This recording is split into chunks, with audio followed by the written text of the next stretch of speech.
коментирай нещо. Предишната ми петиция беше Какво да кажа? Кажи It's Game Day. It's game day. Какво да ви кажа? Дойдохме вчера, забавляваме се, децата в много добро настроение. Харесва им много да бъдат част от баскетболния живот на България, да са от елита на 12 годишните. Виждам, че се чувстват специални, с много самочувствие. В страхотен хотел сме, с много яко бушче пътувахме, направихме супер готина разходка, ядем страхотна храна и сега ще направим няколко страхотни баскетболни мача.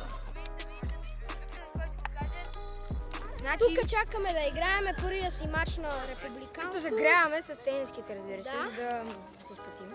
Готови сме за мача. Най-важното е, че е кардио. Загрели сме. Да. И да, Добре. мамба менталити. Добре. Тя Да, всеки си има собствената комедия. Интелигентна лично съм. Сигурно всеки да си върши задачата.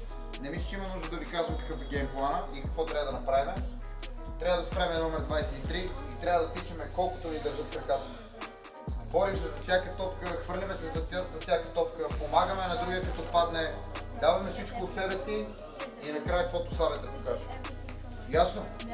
Ние не сме тук за класиране, ние сме тук да се бориме всяка минута, всяка топка, всеки матч. Ясно ли? Искам, когато си тръгнете след 5 дни и 7 мача, да се чувствате доволни от това, което сте дали от себе си. Не колко сте вкарали, не колко сте изпуснали, а колко сте дали от себе си. Ясно ли? Разберете, добрите играчи са част от добри отбори. Слабите играчи са част от слаби отбори. Без значение колко точно вкарат. Това бъдете добри играчи.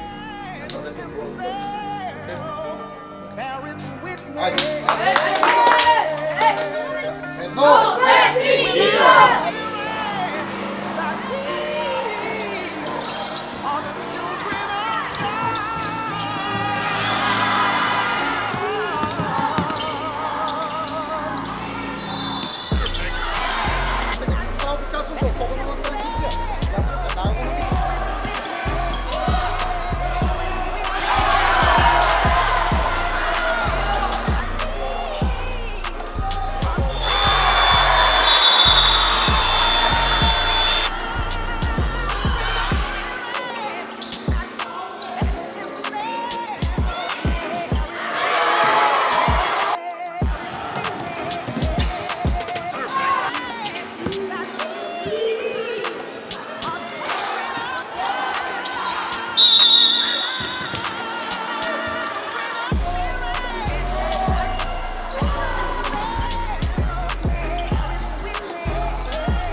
И ще се държите толкова мъж.